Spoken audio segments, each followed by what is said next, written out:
the same reason people pushed back against Copernicus and later Galileo. If we are not physically at the center of the universe, then we must not be important. People that look back at Scripture saying, well, Scripture supports the geocentric model. And both the way it describes the motions of the bodies in the heavens, but also that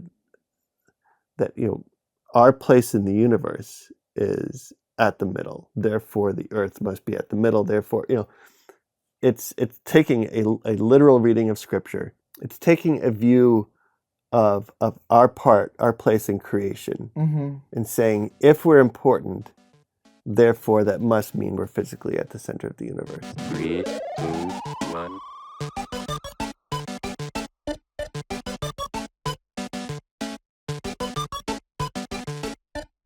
Welcome to Love Machine. Welcome to another Nerding Out with That Nerdy Catholic. I'm Seth Payne, and I'm here with my very extremely nerdy co-nerd Cesar. And we are continuing our series on physics.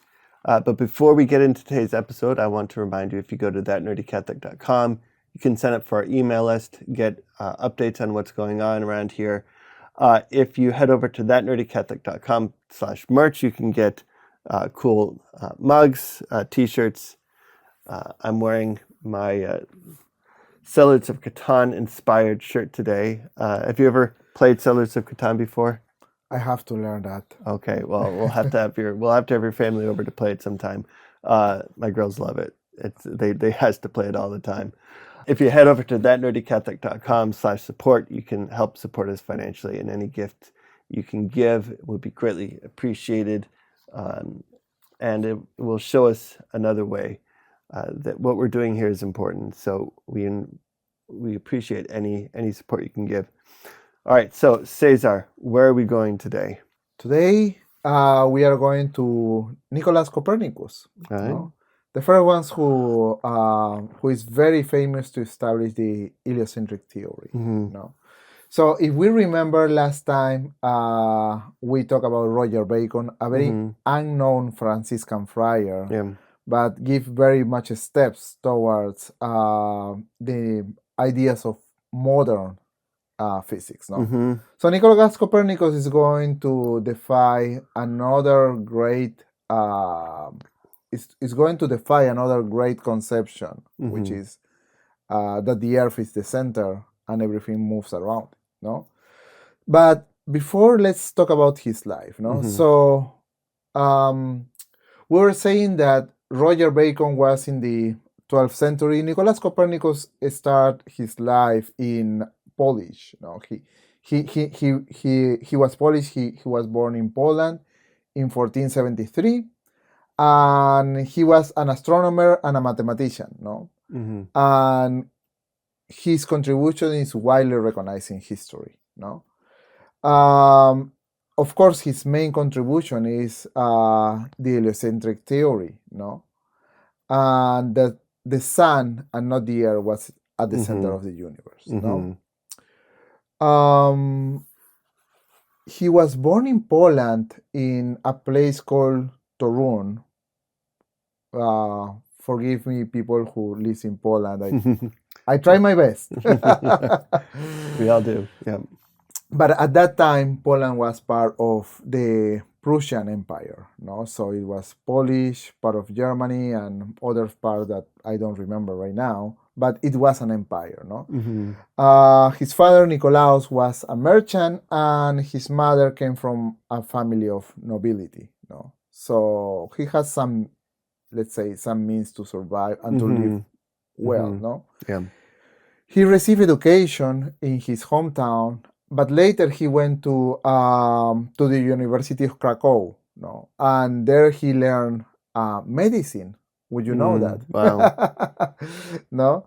So he learned medicine, and he earned his master's degree in philosophy and in medicine. So you start to see he goes from one area of the knowledge, and then later he will be known for another area of knowledge. Yeah. Then he also studied on University of Bologna. Let's remember, University of Bologna is the first European university. It's in Italy. It's the first European university that is known in the Western world. No, and he studied there astronomy. No, becomes there is in that place he became familiar with the work of Claudius Ptolemy. You remember that Claudius Ptolemy was the first one, few centuries after Christ, that said that the Earth was the center, but was the first one to have data to support the movement. Yeah, he was the one that we talked about that mapped out all of the retrograde movements of all the planets. Exactly. So and came up with a very complex model of it. Exactly. Yeah. And in University of Bologna, he acquired that knowledge and was very well known of Ptolemy's theory. No. Another interesting thing that we have to say about Copernicus is he never married. No. Although in his biography, it said that he has many proposals. He maintained. He was never married. He never had child. So he was a dedicated person to his investigations, and also he was a very devout Catholic. No, he always tried to explain somehow that the heliocentric theory with some, parallels from verses of the Bible. No, he always tried to say that his theory it was in communion with the Bible and not contradicting it. No? So that's what that is basically his life. He later was working in a very important place for the Prussian Empire, and then after that, after serving as a government official, he was a government official, and also he was Chancellor of Royal Prussia. So with all those means, he quite as we said before, quite the Renaissance man. Yes. No, we have to say that it's a perfect combination. He loves science. He was fortunate enough to have a good family, to be very well educated, and later to be in a good position so he can continue pursuing his studies. And after that he died in Austria. It's part of Prussia. No, he died in May 5, 1543, at the age of 80. No, wow. And he was surrounded by his friends and family. So let's say he has a nice death because he was surrounded by friends and family on that. No? But it is very noticeable that during his life, after after studying medicine, he wants to study astronomy. No? And let's see what he encountered after that. No? One of the things that we must say about Ptolemy is that with all his discoveries and his legacy, he starts to pave the way to what is called modern science. No, so we for 1400 to 1500, we are talking about the Renaissance, basically. And the Enlightenment, exactly, paving the way for the Reformation. This period of time, it's so interesting. And I remember in college, I thought about for a little while. I thought about doing a paper on the interdependence on everything that happened in that period. The Renaissance, the Enlightenment, the Reformation, the Scientific Revolution. Yeah. This all happened at the same time. And all the things that happened. The printing press was invented. Yeah. So many things happened at this time that it really was an explosion of different thoughts. Yes. And kind of different thoughts kind of feeding off each other and having impact on each other. And also in this time we have to remember that there was a so it's the time of Michelangelo. Mm-hmm. If this is the time of the great sculptor, the great cathedrals. No, the man was using their knowledge also in art to to build beautiful things. Yeah, the development, I've had conversations with my wife about this, about the development in art at that time. That it was the development of the perspective, using perspective in painting, moving from a flat image that was very common in. I mean, it's the way that ancient art was done, to let's build perspective into our artwork, make it look like it's real, try and make it as realistic as possible. And it's also thinking about Michelangelo. Michelangelo designed amazing contraptions. Many of them he couldn't actually make work. But you think about what he designed. You think about Copernicus. You have this period of people stretching what we thought we could do as humanity. Yes, and also stretching towards God at this time. We still there were some conversation about we still kind of at the end of the medieval age where God was still the center for and the kingdom of heaven was something that everybody would like to aspire. So there was still this geocentric let's say style of life from most people. And Copernicus was no different, because he tried to reconcile his new heliocentric model with the Bible. One of the things that Copernicus' characteristic helped also, I think, develop his science was his introspection. He spent a lot of time reflecting about the nature of the universe, and what is the role of the human being in the universe. There is a lot of reflection and inner thoughts in his personality. The second characteristic is curiosity. He loved learning, and you have to tell this guy was very curious to start, studying medicine, studying math, and then studying astronomy.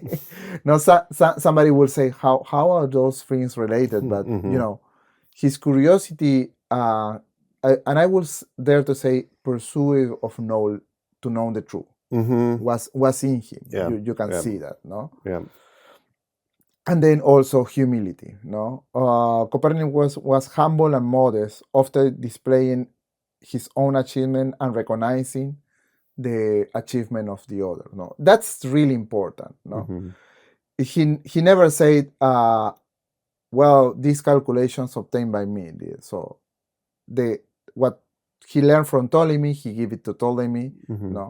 And what he learned from others, he also gave it to others. That's really important. So you could say he and Ptolemy and others were the roots of the open source movement. That's a nice way to put it. Yes. Yeah. Yes. I would like to say that if we are fair in science, every contribution should be open, really. Yeah. Actually, you know what?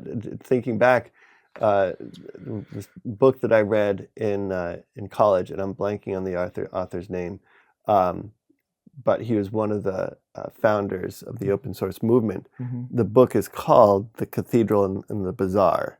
Oh, really? And so his model of the open source movement was based on the medieval world, and so pitting the cathedral of some people that might want to hide knowledge versus the bazaar out in the open where people were sharing and sharing ideas. Mhm.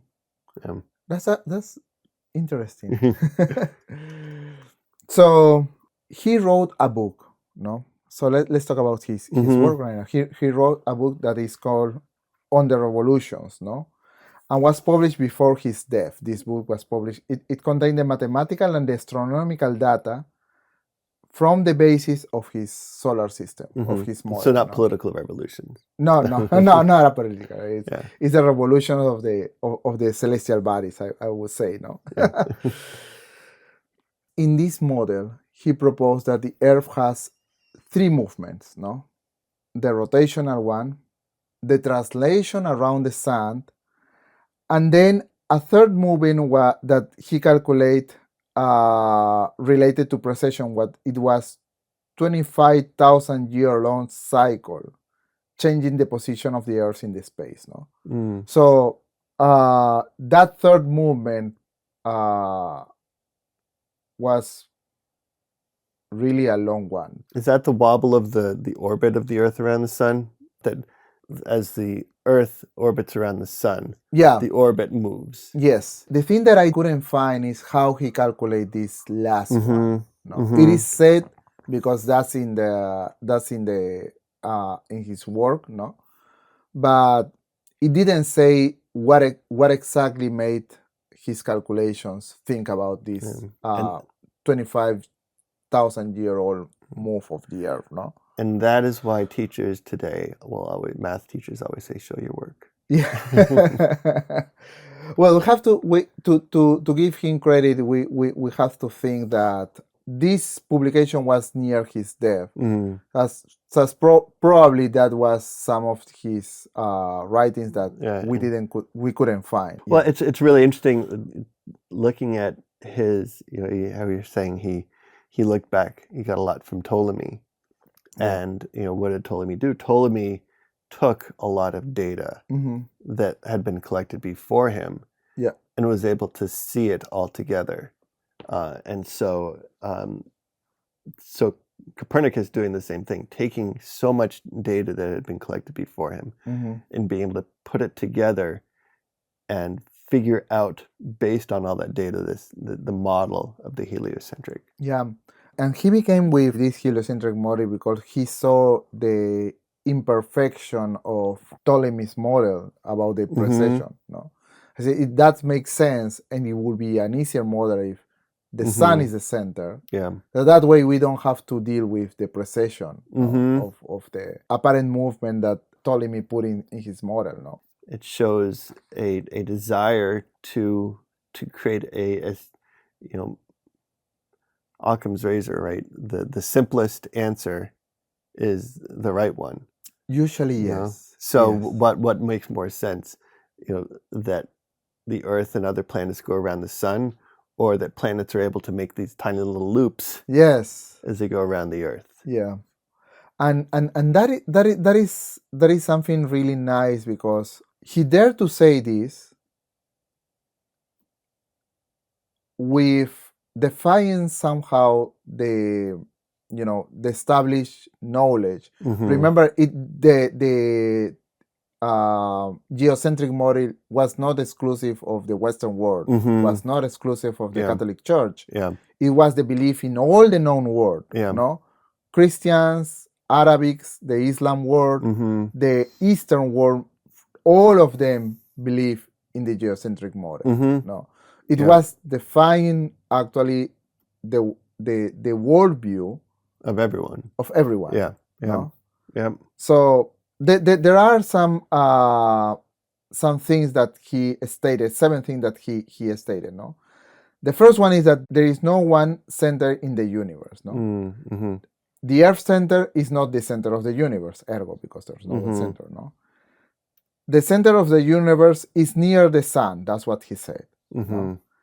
And the distance from the sun to the Earth is imperceptible compared to the distance from the Earth to the stars. No? He has that notion that the sun and the Earth were so near than the Earth from the star. And that's true. Also, we know that that's true. No?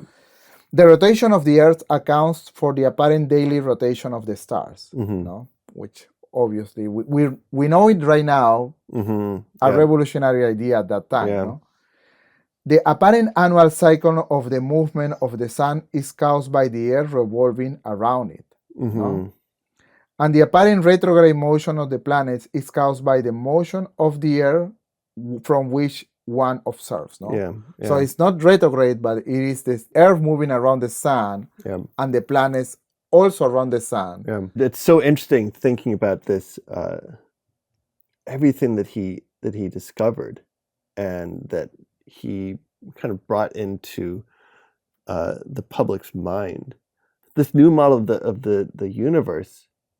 I mean, thinking about why people didn't like it. Mm-hmm.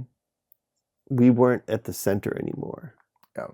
And at some point, I want to dive into, look into the we've talked about it a few times, the people that talk about now the Earth being flat. Mm-hmm. And I think that a big part of that is the same reason people pushed back against Copernicus and later Galileo, that, well, if we are not physically at the center of the universe, Mm-hmm. then we must not be important. Mm-hmm. People that look back at Scripture, saying, well, Scripture supports the geocentric model. Mm-hmm. And both the way it describes the motions of the bodies in the heavens, but also that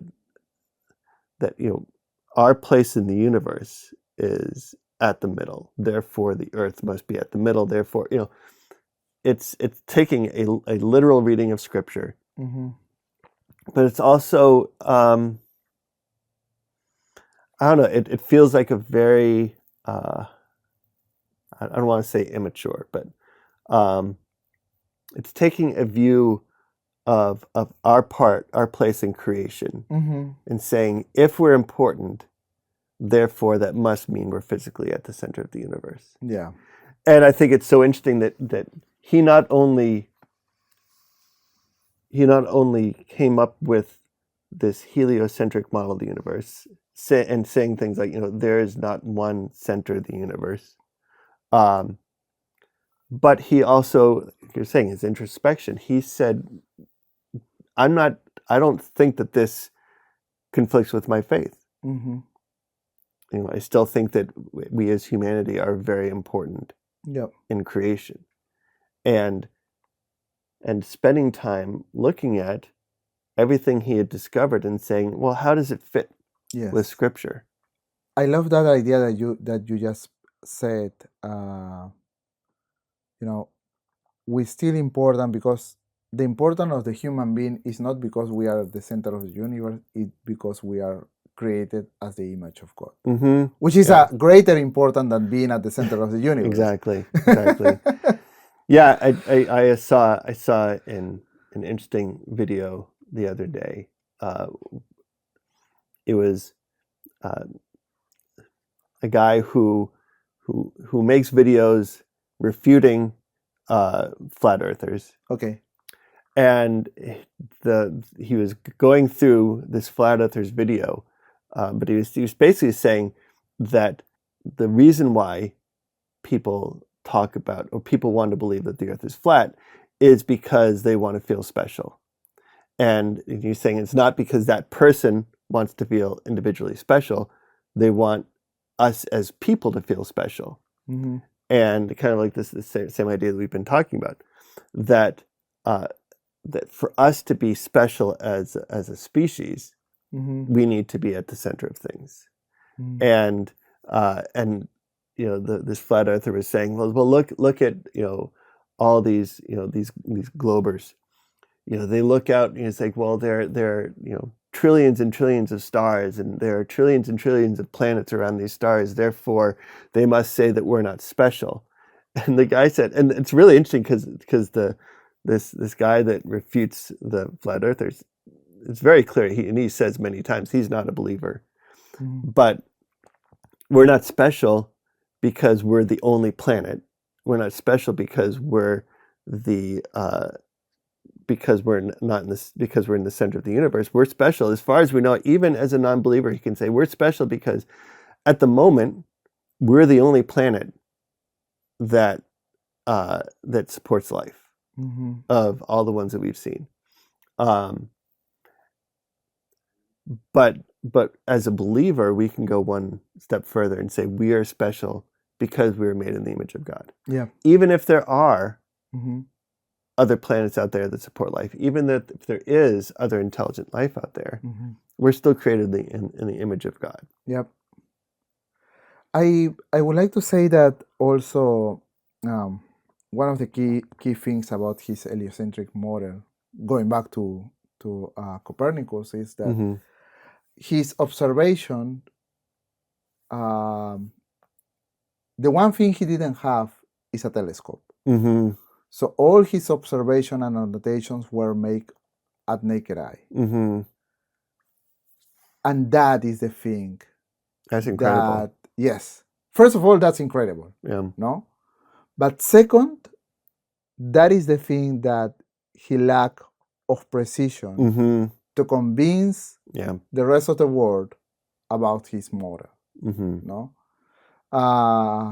Galileo, for example, that we talk about Galileo in math, in our math series, but Galileo is one of the first one that used the telescope, but the telescope was not precise enough. We are talking about Copernicus doing his annotations from what he see at naked eye, and comparing the data from various sources, Ptolemy being one of them, and say this makes sense if we have a heliocentric model instead of just wandering, planets that do precession. It's a simpler model if we view it like that. No? And then he started doing his observations without a telescope and seeing that, wow, this fits better. No? But of course, if you want to convince the world, you have to have precise data, which much more precision than the one that he was taking. And unfortunately, at this time, he didn't have one. No. Neither have Galileo, because his telescope hasn't have the precision enough to have the data. No. And for the ones that were believing that that the Catholic Church didn't support the heliocentric model, in our series in Galileo, when we talk about math, we also said that there were some, especially some Jesuits, that were supportive of the heliocentric model, no, because of what they saw in their own telescopes, no. So Galileo was not the only one that has a telescope at this time, no. What makes Copernicus very highlight is that without having that instrument, he thought, as you said, what will fit better in a simpler model. That is part of the genius of Copernicus. No? That is something that without having the instrument, just his thoughts, he realized that it has to be heliocentric because it's simpler and it makes sense. No? Let's compare Copernicus and Galileo in faith. Copernicus reflected on the nature of the universe, our place in it, and in the relationship in Scripture. Galileo wanted to reinterpret some of Scripture based on his scientific discoveries. So it looks like there's a humility on the part of Copernicus that there wasn't quite in Galileo. And as we said, we're talking about Galileo, that's what got Galileo in trouble with the church, was he wanted to overstep and say, the science is the center, therefore the Bible needs to be interpreted. And in another way. And that's, I think that's an issue a lot of people have today. is, what's the most important truth is the scientific truth. Yeah. Anything else has to be interpreted based on that. And what is curious is that the scientific truth evolves, changes from time to time, while the revelation from God is staying the same. Yeah. No? Yeah. Our understanding of it changes. Yeah. And, our understanding not only changes, but I would say clarifies and gets deeper in time. Yes. But the truth stays the same. Yes. In the scientific world, we have sometimes one theory that is probably debunked by another theory, but is debunked by another theory. But it changes, it evolves, no? Yeah. Well, and go back. We've talked about this before about Father George Lamantra. Yeah. When the Pope went to him and said, "Oh, now that you have this model of an expanding universe that's had a beginning, that it can prove that God created the universe," and Father Lamantra pushed back, not because he didn't see it as showing creation, but as he said, the science changes, and he didn't want to pin any theological truth on any scientific discovery, because if you say to anyone, if you say publicly that this scientific discovery proves anything theologically, if anything changes in the scientific discovery, if anything changes to prove it wrong or prove it different, or any scientific proof after that, could say to people, well, then this theology is wrong, because what we pinned this theology to scientifically has been proven wrong, or is not quite correct. And so, as you said, the theological truth, the revelation from God, is always the same. The scientific truths develop over time, and we discover more and more, and our understanding of the theological truths change. They deepen, they grow. Yes. And I will say also that in the scientific truth, there's always a mix of true and non-true that develops together. For example, you remember in the early scientific, the astrology was the belief that the movement of the planets influence the behavior of the body, and so they start to. But on that same nature, men start to look at the stars and discover some truth. So there's always some mix of truth and untruth that battles in our pursuit of knowledge of nature. Let's say like that, no? Yeah. So why would we think that right now we have the whole truth without? So, like the ancient world believe also that they have the true knowledge of scientific truth. No. Yeah. Let's talk about Roger Bacon that we talked about on our last episode. He believed that magic was there, and it was a good thing as long as we don't talk with the demons. Yeah. Yeah. But that was the beginning of the alchemy was the beginning of chemistry. No. But that was leading something good. But there is also something that was not true mixed with that. No? And for some reason in this time, we believe that the scientific truth is the only and also exclusive truth. Yeah. No? Which is, we have been proven from the dawn of the human civilization that is not the case. Why we should believe that right now that is the case. No? Yeah. So we have to be always critical, because science, we should not take as a system of belief. Science is a tool to discover truth. And that is the very definition of science. Yeah, yeah. Well, and as we've talked about a few times, the equipment used is an important part. And and Copernicus didn't have any equipment. Galileo had the telescope, but it wasn't precise enough. the discoveries preceded the ability to prove it. And so the adoption of this took a long time. Yep. And it continued to develop. This idea that the sun was near the center of the universe. Now you can always look back at scientific discovery, hundreds of years ago, and say, well, this is just clearly wrong. Yeah. But going from the understanding, as you said, the whole Earth, everyone on Earth at that time thought, that the Earth is the center of the universe.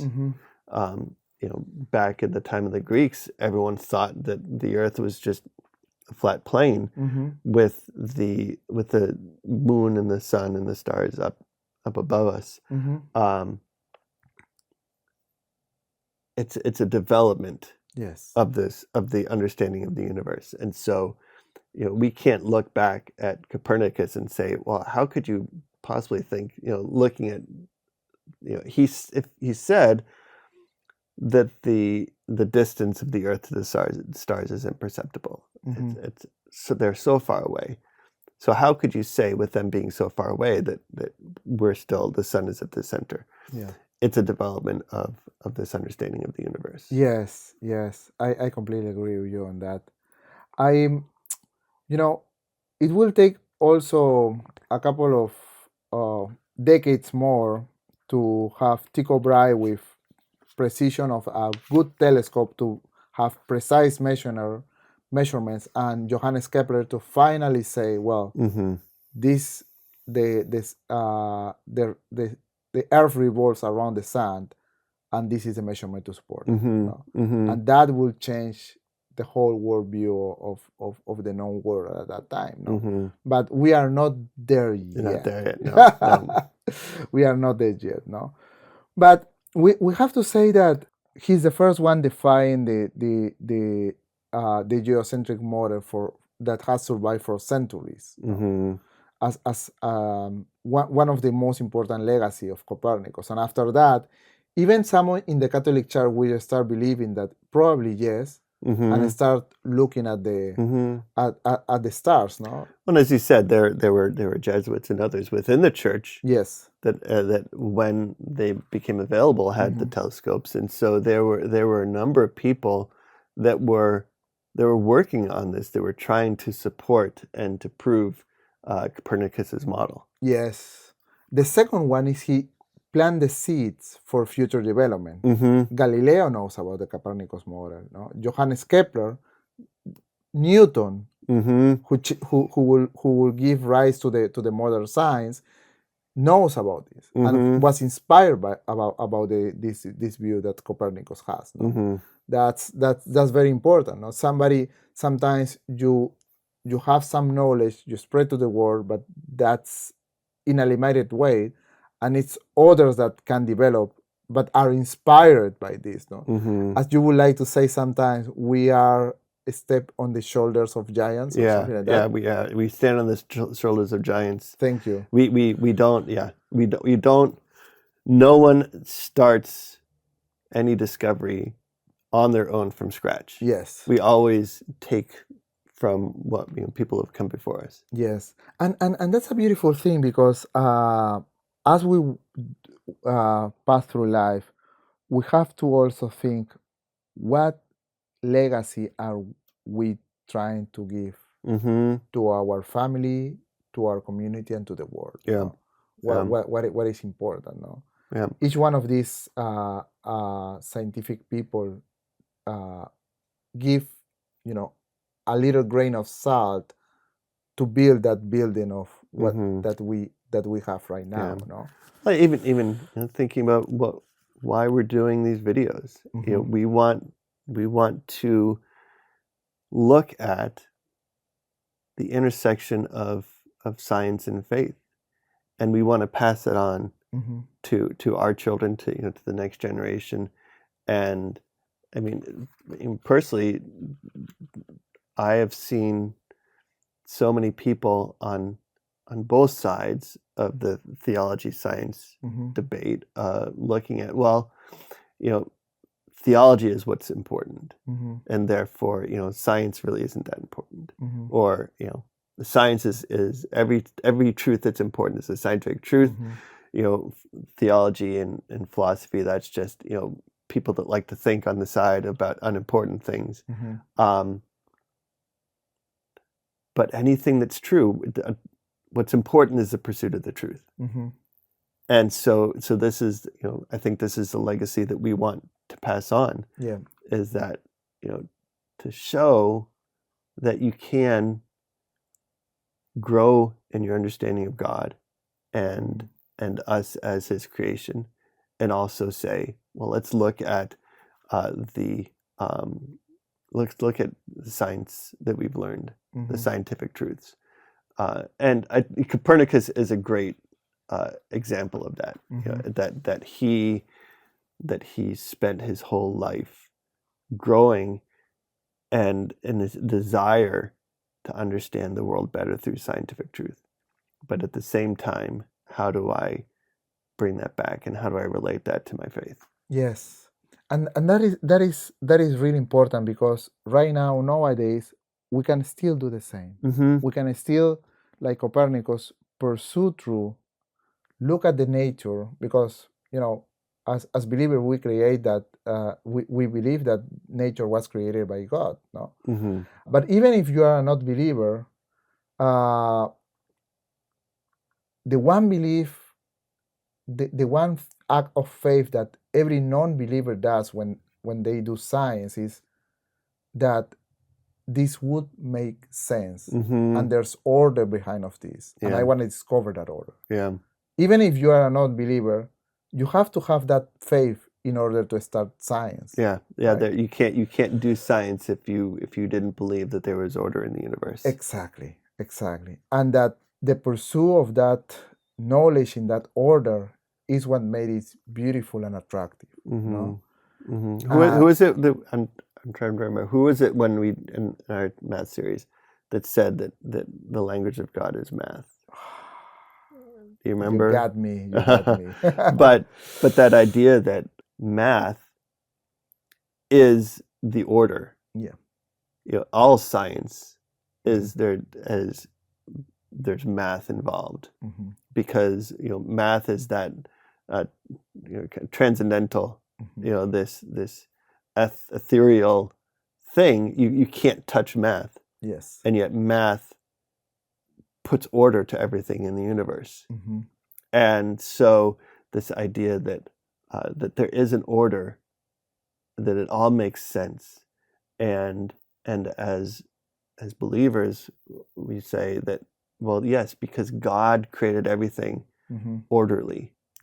God created it, and God gave us, not only did God create everything orderly, but God put into us the curiosity to want to understand it. Yes. That same curiosity, that put in man, so they can pursue truth, and by knowledge, at least they can know that there's an order. Ergo, somebody have to put that in order there. Or order doesn't expose spontaneously from something. No? I would like to say some final words about Copernicus. I think his introspection, his curiosity, and his humbleness is three things that make him accomplish what he accomplished. And he didn't. I think he didn't. Or at least in the biography, it doesn't say that he wants the recognition for that. He just wants to reconcile what he knows in a simpler model and reconcile that with his faith. And I think that's a beautiful lesson that we can still learn and follow today. No? Yeah. The curiosity, going out beyond yourself, but then the humility to say it's not about everything. It's not about me. It's about the truth, which was also, I'm sure, part of how he then was able to take that knowledge and put it out into the world so that others could then take it. You know, I wonder if I wouldn't feel off saying that he took his discoveries and said, you know, I can't prove this right now, but someday someone's going to be able to. Yeah. And so I want to share this so that when the time comes that this can be provable, they'll have all my information, and then, you know, then the world will know that this is true. Yeah. And he didn't feel like it's my place because he knew he couldn't do it. It's not my place to prove it. It's my place. It was his place to put the model out there and say, this is what I've observed. I can't prove it to you that it's right, but someday someone will be able to do it. Yeah, yeah. And I think we are all called to do our little part on that one. Yep. None of us are going to discover 100% of the truth. Yep. We all do our part, and we pass on what we have to the next generation and hope that they can take it and run with it and do better and discover more truth. I like how we are ending this one. Yeah. Well, I hope you enjoyed this conversation. Every one of these episodes I find enlightenment. I find, you know, it's so interesting looking at where we come from. You know, as Cesar reminded us, we stand on the shoulder of giants, and we have so much of a legacy to be thankful for in the scientific discovery that came before us, and the legacy of people like Copernicus that discovered so many things about the universe, but also worked hard to reconcile it to his faith and to say that there is no contradiction between these two things. So we hope that you enjoyed this conversation. I hope you come back next time, and I want to remind you, if you head over to thatnerdycatholic.com, you can sign up for our email list to get updates on what's going on around here. If you go over to thatnerdycatholic.com/merch, you can get mugs, you can get t-shirts and other cool nerdy things. If you head over to thatnerdycatholic.com/support, you can help support us financially. Anything you can do to support us is greatly appreciated.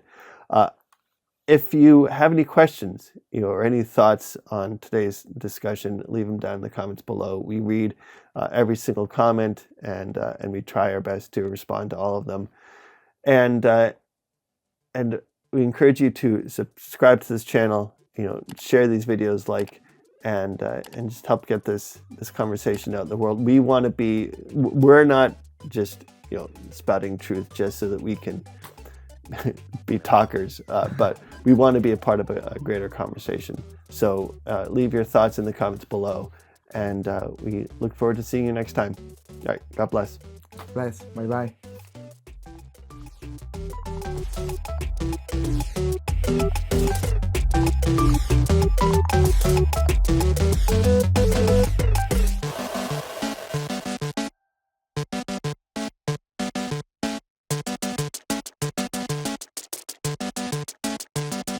System shut down.